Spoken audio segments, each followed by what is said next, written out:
What's up, man?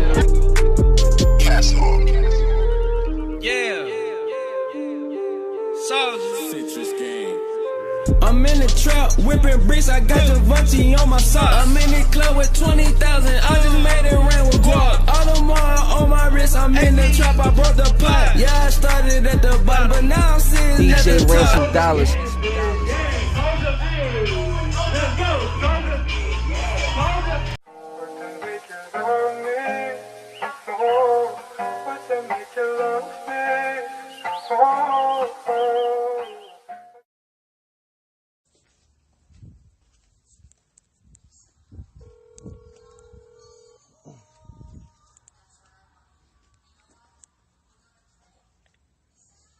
Yeah, what's going on? Yeah, bro. So, I saw, I had peeped that tweet. Well, first off, let the world know who you are, bro. Like, what you've been out here working on, and you can introduce yourself. It's your boy, DJ Ran some dollars, man. Former DJ for the late great Shorty Low. Currently, DJ for Soulja Boy and a couple A.B. and she was celebrity. Hey, that's what's up. That's what's up. So, starting with your history, how did a young boss like yourself get in position, the position that you in right now? Actually, man, I really don't even know where to start with that. But I would say I had an older cousin that was on both sides of my family.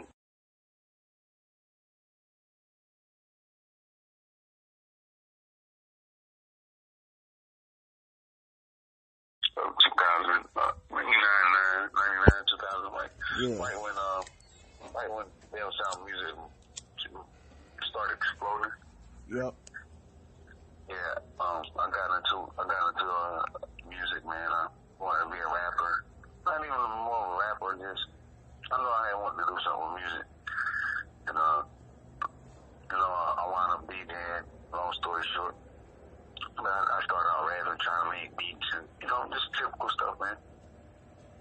Okay. No doubt. Now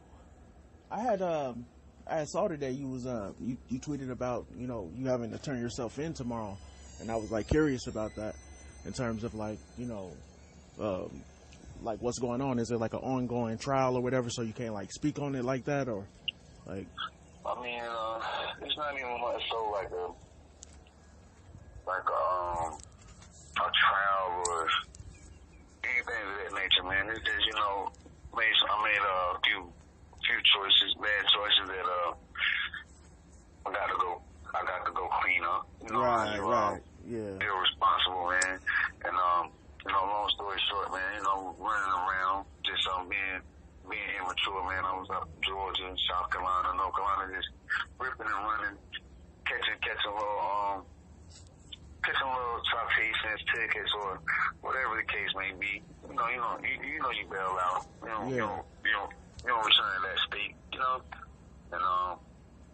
man, I did that quite a few times, man, and it's like, damn, It caught up to you. It'll come back and get you in the gym, you know what I mean? Especially if you're trying to be in this corporate world, man, you gonna really need that record clean, man. You can't be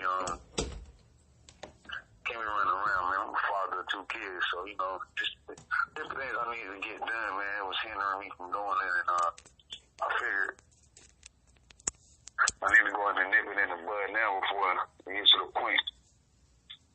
Like, even with Soulja Boy just going over Brazil for this tour, I actually missed out on going because I couldn't get my passport and different things like that, man. You know what I mean? So it might not seem like it's a big issue at the time, but you don't know what the future holds, man. And I really missed out on a lot of great opportunities where I feel like maybe I could have expanded or just seen. I've never been out of the country, bro. I travel out different states, but right. That was just one of the many things I've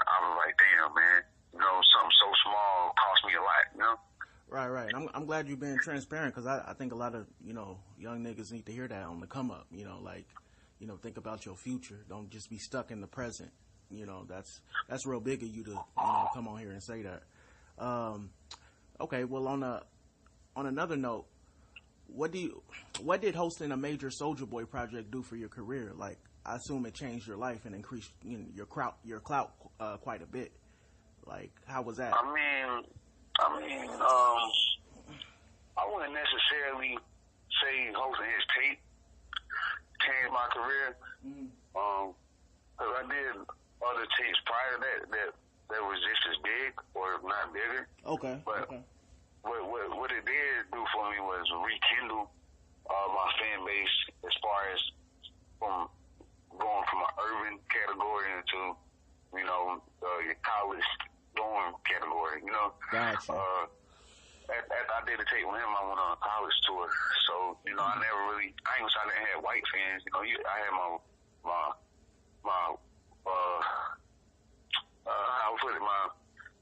urban white fans, you know, the want to be down white guys, but I didn't have the frat white guys type of fan base. And it definitely helped me out with that. And then the timing, you know, it was right around the type of him and the Chris Brown fight. So a lot of attention being generated off of that fight alone. So the tape, actually, man, bro, I'll tell you that tape was one of the biggest joints as far as my media, from BET to every big blog, man. You know, the tape was picked up massively, man. So, you know, that really did help me out, you know, because, you know, when you putting out these tapes, man, you just dropping them on live mixtapes, spin relevant. You know, the stuff you're familiar with, you know, I didn't really have a hand on those other blogs and different things like that, and I picked up a lot of new connections off that tape, so it did change me as far as that part. Yeah. But I'm already on it, though. You feel me? Yeah. You've been grinding for a long time, huh? Man, yeah, man, most definitely, man. This is a passion of mine, because not only do I do the tape, man, I really take pride in it, and I do the artwork. I'm involved with that. I'm involved with the track listing, the placements of the songs, and I just, you know, it makes me feel like you record the music, and I do the thing. You know, it's kind of like a contractor and the builders and all that. You know, they come in and lay the floor down. They put the wall up. They put the ceiling together. You know, I'm gonna finish the job up. So, you know, I'm just something I'm happy of. You know, I don't think you can really be successful if you're not happy with what you're doing. Yeah. Passion is very important. That's what I tell dudes when they, you know, ask me advice on how to, you know, get on. It's like, first off, you gotta love what you're doing. You can't, you know, just take somebody else's dream and think that it's going to be like a get-rich-quick scheme, because, you know, some niggas that are popping now, it took them like 10, 15 years. Like, look at like 2 Chainz or Flow Rider. It took them a long fucking time. So you got to love, you definitely right about that. You got to love what you do. But I had, a few months back, I had saw you had tweeted an opinion about the Migos. Is your distaste for the Migos based on loyalty to Soulja Boy, or did they personally do something to you? Man, to be honest with you, I really don't even know those guys. I know some of the members from the Migo gang that run with the entourage, but it's a funny story, man.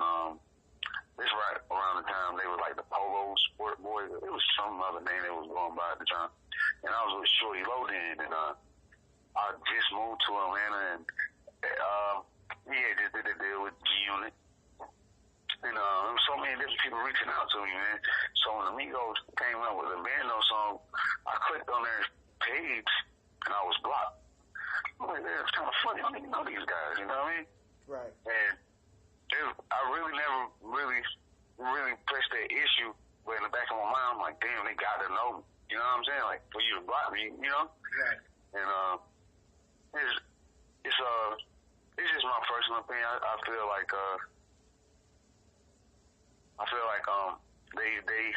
they tapped in somewhere, man. They had to check out my formula, man. I was, like I said, I was doing music before the DJing thing, and I think feel like somebody bit their style. It's the music game. And I can't handpick it. It was just a couple tracks that, I was working with Shout Out to God, and I ain't gonna say the name of the song or anything like that. Well, it was just different. It was just their selection. I'm like, damn, it's kind of funny that the first couple of songs, I just felt like they was biting a lot of shit, man. Right. But but right now, no, I feel like they actually found their lane. They deserve all the stuff they get because they've been consistent with it, man. And I don't even look at them as a rap group, man. I think they're a boy band, man. You know what I'm saying? Oh yeah, they're powerful, bro. Yeah, they got pop culture by the neck right now. So, okay. Well, here's another thing I was curious about. When someone, say a rapper or a journalist, decides to critique Soulja Boy in a negative way, do they become your enemy afterwards, or do you like simply ignore it and roll with the punches or whatever? Because you are SODMG, so like, do you feel obligated to attack people that? No, I'm not gonna. I don't defend him. There's a journalist, man. That's their job. I'd rather for you to give your honest opinion. I don't want you to drag your name out the mud like, oh, this motherfucker ruined his pop. Nah, I definitely would agree with you on that. Yeah. But if you're saying, Soulja Boy using this style or Soulja Boy using that style, my personal opinion, he came in the game at the time where he was just dancing. I don't think rapper, like no lyrical guy.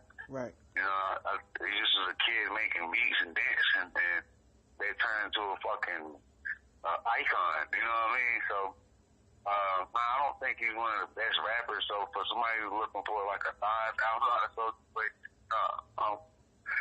you know what I mean? Yeah. But if you're looking for somebody that's enthusiastic, having fun, swag, yeah, energy, full of energy. Yeah, that part. But I can understand them wanting to see him develop into a bigger,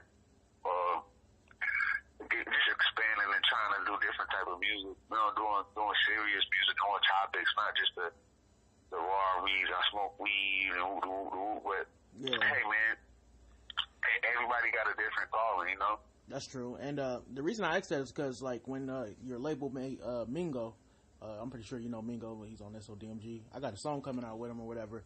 But he said when he sees Academics and Joe Budden, it's on site. And I was like, whoa, you know what I mean?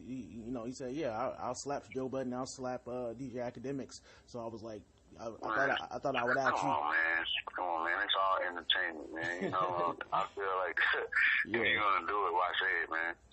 I got you.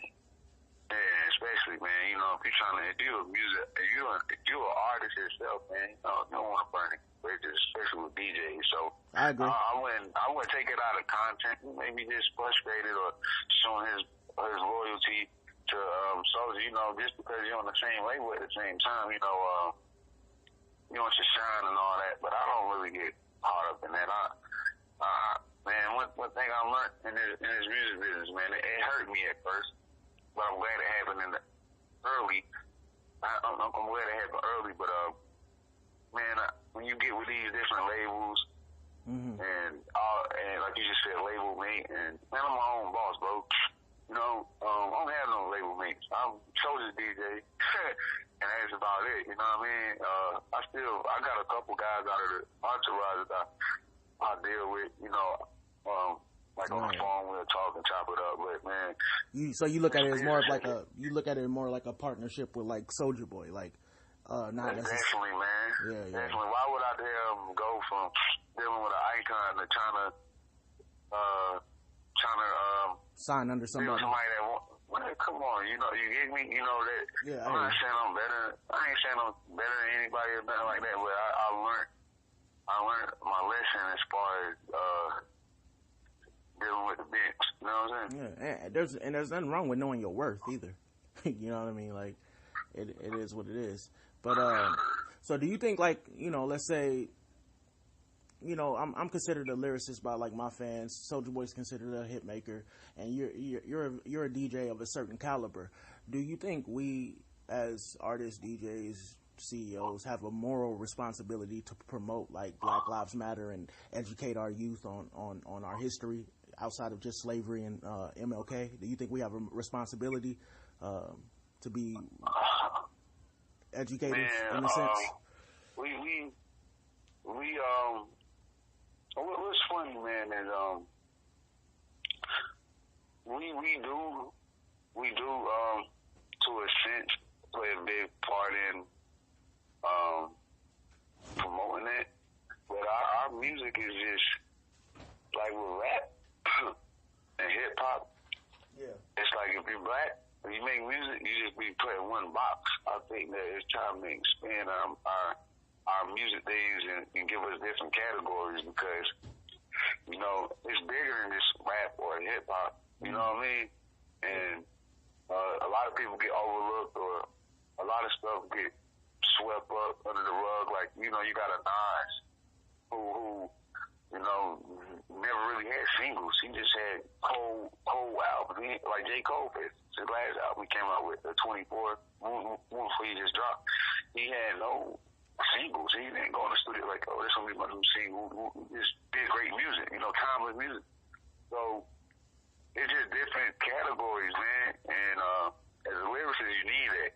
At the same time, you need hit makers, but you gotta have like some type of a blueprint, like, you know what I mean? Oh, facts, like, definitely. Like, I agree with what you're saying about versatility. Like, my guy Monty, like, he put me onto this lo-fi genre or whatever that like college kids are listening to, and you know, we just put some work out, and it's at like 300,000 views, and they got that in like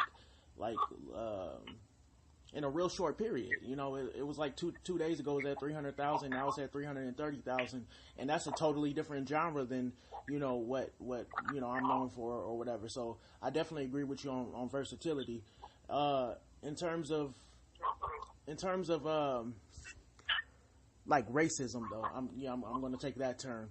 With Chris Rock saying he sold his car to stop police from pulling him over for no reason, or LeBron James having nigger spray painted on his house, do you think being in a position of power, like you being in a position of power, have you experienced any racism, or has it been smooth sailing for you? I mean, man, it's racism is it's hard to it's very hard. It's a real touchy subject. You know what I mean? I'm really not a politician or any of those things like that, man. If I was to get the opinion on it, my personal opinion, but I'm quite sure, man. If you're from the South like me, yeah, you have dealt with a lot of different things, you know, and you know, if you're black, bro, you're gonna deal with racism one way or another. You know, whether it's in the job, working a 9 to 5, whether it's, you know, somebody getting a discount, you know, it's just a little shit like that, man. It'll be different things that the naked eye might not really pay attention to. Like a lot of small little things. It's not much so the nigger word or anything like that. It's the heart that you really have to watch for, man. You know, you know.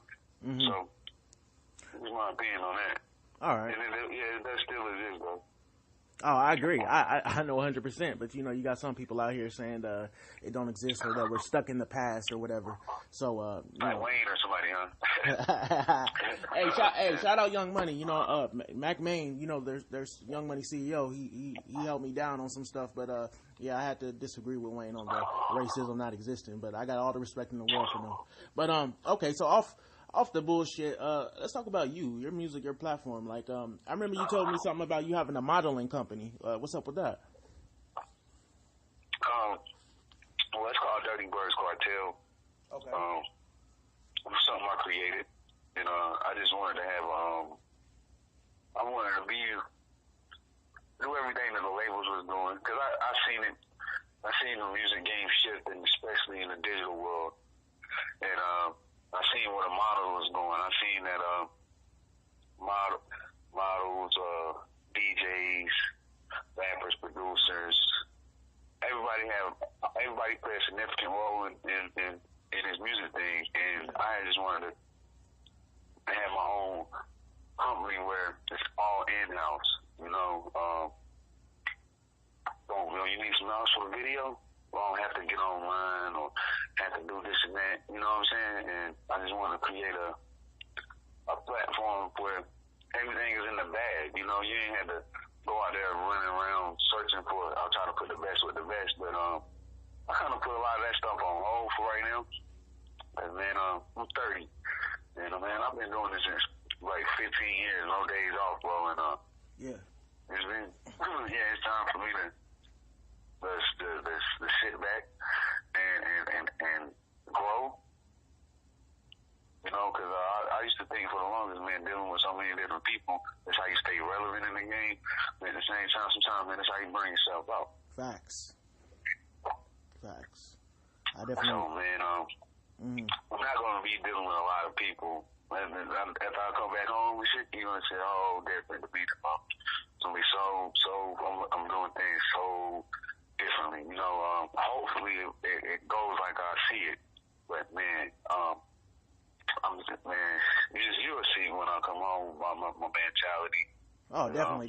You know, you know, I'm gonna holler at you. You know, I'm a rapper, and you know, I still have the podcast up. Got a lot of big guests coming up, and you know, I'm gonna hit you up and see how you feeling and all that.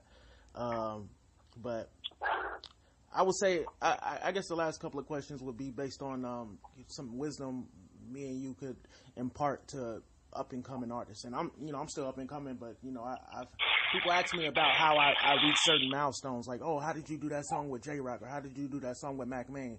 But this is also about you. So becoming financially independent as an artist is an unkind climb. Like, it's hard, but advice from young bosses make it a bit easier. With that being said, how does someone from the bottom get their foot in the door if they have no money, no resources, no connection, but a lot of talent? What's your perspective on that in terms of how did they get on? Oh man, first of all, man, I hope they got a job. You know what I mean? Yeah. That's gonna be your first thing, though, man. If you're trying to get in this game and you coming from the bottom, man, you gotta get a job. Invest in yourself. Yeah. Get a job so you won't have to just work with anybody. You know, just because so many people just, I see it all the time. Even to this day, I had some people hit me up earlier. I posted some pictures in a Lamborghini. Yo, bro, sign me. Shit, smoke a mirror, bro. You know what I mean? Yeah. And a lot of these young guys think, you see these rappers with this jewelry on and these women, and you know, this for fun, and you know, and you thinking, yo, man, only this nigga can hear my song, man, and man, I know how to put me in a position, bro. Mm-hmm. And you know, my advice to them is to focus on the business side of it, man. You know, because to do the business side of it, it's no cost. Read, study. You know, that's the best time right there. Like, yo, you broke. This the best time, because when you start getting money, you ain't gonna really read. Right. You don't get money. I ain't got time for that. Yo, just give me the bag. But you know, if you're broke and you're reading, I would say go get you some music books. Read how to write songs. Read how to write bars. You know, invest in yourself. Yeah, it's just more than just going to a studio, paying somebody to rap on a beat. You on the beat, you leasing the beat, you own your publishing, you own your name, you copywriting a song, you got PBS spins, there's so many there's so many different things like that. Yeah. So that's how you make your money. Right. You don't make your money getting a record deal, you know, that's just an event check, you know, you gotta pay back. Once you get the check, how are you gonna pay it back? Right. So I would say, you know, just focus more on understanding business, man, because at the end of the day, you know, it's called a music business, not, you know, music talent, you know? That's true. That's along the lines of what I tell people, whatever, you know, I've been doing this since I was 14. I'll be 25 like next month or whatever, and definitely you gotta invest in yourself. You definitely gotta, you know, grind and deal with your reality. You know what I mean? It's okay to follow your dream, but, you know, deal with your immediate reality. You know, bills don't stop at the end of the day. So, I definitely agree with you on that, young boss. And after all that being said, DJ Ransom, is there anything you want to say before we head out? Man, I appreciate you reaching out to me for the interview. Like I said, man, continue to do what you're doing, man. And my advice is anybody that's just doing in this music business, man, this is the most difficult business you can get into. Facts. And it's the most shadiest, cutthroat business. This is the most conniving. This is a rugged game, man. I used to hear people say, man, the drug game better than the rap game.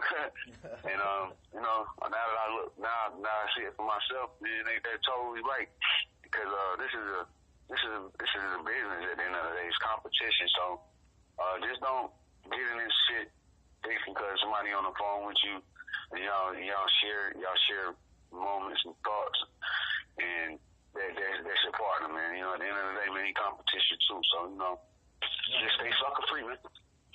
No doubt. Be loyal to yourself at the end of the day. Don't betray yourself. Exactly. I get that. Man, only people in your corner, man, is your manager. Sometimes he ain't in your corner, but your manager and your lawyer, man. That's all I can say.